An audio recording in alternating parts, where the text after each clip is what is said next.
Elizabeth I was the final Tudor monarch, and following her death, the dynasty came to an end and the throne of England was changed forever, being united with the throne of Scotland. Elizabeth ruled for more than 44 years, and her reign is often referred to as a golden age, and it was filled with triumphs. She defeated the Spanish Armada in 1588, the most feared naval fleet of the time, and inspired her land's culture, flourished with writers such as Shakespeare crafting works which are still enjoyed almost 500 years on. Yet despite her powers and her reputation of being Gloriana, she was still human. Her final months and days in 1603 were marked by physical and mental decline, as well as emotional sorrow and an awareness that her remarkable and incredible life was coming to an end. But what happened in the days and weeks following her death? And it was shocking, and against her wishes. Queen Elizabeth I had her remains cut open and her heart removed. But why did this happen? Welcome to the first episode in this new series, as we look at royal corpses, the deaths of some of the world's most famous monarchs and rulers, and what happened to their remains after their deaths. And to support our channel, please make sure to subscribe. By the early 1600s, Elizabeth was an old woman by the standards of her time.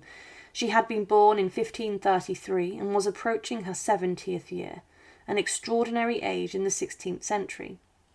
For decades she had lived under the constant pressures of rule, political intrigues, religious struggles, and the burdens of never marrying or producing an heir. Her health had slowly begun to fail, and those close to her noticed that she was increasingly weary. Elizabeth's last years were also marked by grief. Many of the people who had surrounded her for most of her reign, trusted courtiers, friends and advisers, were dying off one by one. Most painfully was the death of Robert Devereux, the Earl of Essex, in 1601. Essex had been a favourite of the Queen. Some said even a love interest, but after he led a failed rebellion, Elizabeth had no choice but to sign his death warrant. Watching him go to the executioner weighed heavily on her conscience. Those close to her remarked that she never fully recovered from that decision. By the winter of 1602 to 1603, Elizabeth's health was visibly deteriorating. She complained of aches and pains, and her appetite grew weaker. She had always taken great pride in her appearance, covering herself with elaborate gowns, jewellery, and the iconic white makeup that gave her face its ghostly glow. But now she could no longer disguise her frailty. Observers described her as thin and melancholy. Her teeth, once famously crooked, had decayed further, making speech more difficult. She became prone to long silences, staring off into the distance as if lost in thought. Her court physicians could do little. Medical knowledge at the time was limited, and treatments often involved bleeding or strange potions. None of this eased her decline. What seemed to have pushed Elizabeth more deeply into her final decline was sorrow. In the spring of 1603, another of her close companions, Lady Catherine Howard, died. This loss struck the Queen hard. She sank into depression, refusing to eat or sleep properly. She spent long hours sitting on the floor, refusing to go to bed. Eyewitnesses recorded that she sat motionless for hours, sometimes with her fingers pressed to her lips, her eyes staring into the shadows.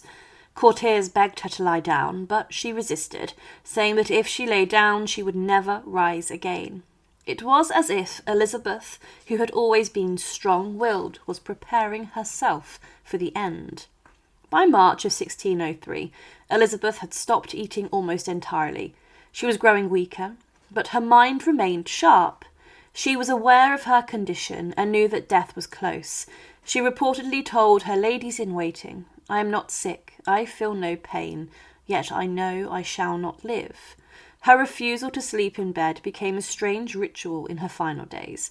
She would sit on cushions on the floor, her back supported by pillows, and there she remained. Courtiers tried to persuade her to take to her bed, but she insisted the floor was where she would stay.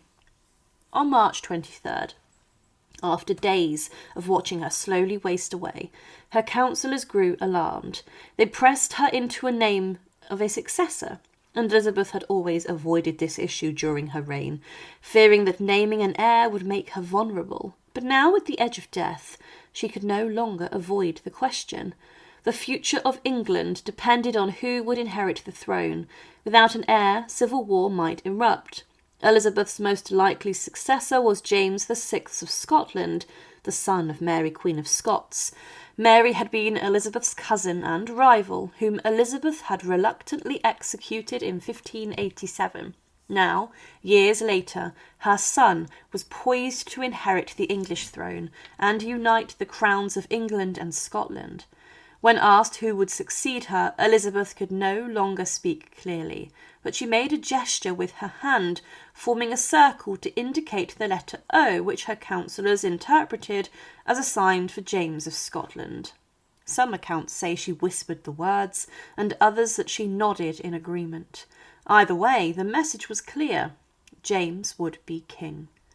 By the evening of March 23rd, Elizabeth was gravely ill. Her body was weak, and she slipped in and out of consciousness. Courtiers kept vigil around her, whispering prayers and hoping for a peaceful passing. And on March 24, 1603, Elizabeth I died at Richmond Palace. She was 69 years old. The exact cause of her death is uncertain. Some historians believe she succumbed to pneumonia or blood poisoning from the white lead makeup she had used for decades. Others simply suggest that exhaustion of old age. What is certain is that she met her end quietly, without the dramatic scenes of some monarchs who witnessed her passing remarked on her dignity even in death. Now, Elizabeth I had stipulated following her death she did not want to be embalmed in the method and tradition which was done for centuries. Normally, during the embalming process, the vital organs, such as the heart and other body parts, were removed, and this was done to preserve the body in a better way, so it could remain fresher for centuries. This has proven to have been successful, as some medieval English kings have had their coffins opened even 500 years after their deaths, and their skin and bodies have remained remarkably preserved, and even human-like. Some eyes inside of the sockets have still remained, as the body was also protected in a thick wax-coated shroud known as cerecloth. Elizabeth I had made it known to her doctors she did not want this. She did not want her body to be cut open, and she wanted to be buried whole, without any parts removed. Now, against her wishes, within hours of her death, the physicians inside of Richmond Palace got to work. They washed the Queen's corpse, and they then began to remove her vital organs. The body parts removed were her heart, her viscera, as in her intestines, her lungs, and other parts. The cuts made into her body were large, and inside of the cavity created as the organs were removed, the physicians washed and placed a number of materials inside to dry out her corpse. They would also have placed spices and fragrant-smelling materials into this cavity too. Her heart, after it was removed, was actually placed inside of a lead-lined box, and this was to be buried elsewhere. But throughout the centuries it has been found that it didn't go far, as it was actually buried in the same burial vault as Elizabeth's coffin. The point of this was to preserve her body for centuries after, but let's remember she did not want this to happen. But it was probably a good reason that it happened, and that her body was embalmed, and body parts were removed. It was probably Robert Cecil, Elizabeth's Secretary of State, who told the doctors to go ahead with the embalming, and he probably did not know what Elizabeth had said. After the body was prepared, it was placed inside of a coffin, a large wooden one that Elizabeth had constructed for her decades before. This coffin carried a Tudor rose and her name. She was left to lie in state inside of her privy chamber and was attended on by her maids of honour and ladies who held vigil around her body. The coffin was lead-lined to further protect the remains, and after lying in state for several days, the coffin lid was placed on the base, and then the procession to the funeral began.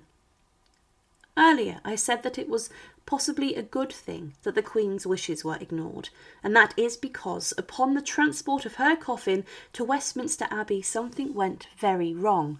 From inside of the coffin, attendants who remained close to it heard a very loud crack or a bang, which emanated from within the wooden box. What had happened is that there had been a build-up of gas inside of Elizabeth's corpse, and when the coffin processed on the cobbled streets of London, this gas then escaped from the body, and there was an explosion from within. The force of the explosion was so great it was said the body and head of the Queen broke open from the pressure, and people speculated that it would have been much worse if the body had not been opened and disemboweled after death. The force of the explosion was so great that it allegedly damaged the wood and lead of the coffin, and also the cerecloth she had been wrapped in. There may have even been some urgent repair work done to the coffin, but this is not known. When her coffin was buried to begin with, it was placed inside the royal vault of her grandfather and grandmother, Henry VII and Elizabeth of York. It would later be moved to her own vault, which today is marked by a huge and grand lifelike tomb and effigy of the final Tudor Queen. This vault was later opened, and in the 19th century it was found the wood at the head of the coffin of Elizabeth had fallen in, and some of the sides were crumbling and had fallen away because of the decay. This would suggest there was an explosion and damage caused, and her coffin was actually placed directly above Mary I's, her half-sister, to symbolise her greatness over Mary, even in death. The death of Elizabeth I in March of 1603 was not sudden or violent, but it was slow and sorrowful. Surrounded by grief and weakened by age, she faced the end with quiet dignity. Her final act, acknowledging James as her heir, ensured that her death did not plunge the nation into chaos. Elizabeth's last days remind us that even the greatest rulers are mortal. After nearly 70 years of life and more than 4 decades of rule, she left behind a legacy that shaped England's identity for centuries. Her death closed the Tudor chapter of English history and opened the Stuart one, but her memory has never faded. Thank you for watching, and to support our channel, please make sure to subscribe. And once again, thank you so much for watching.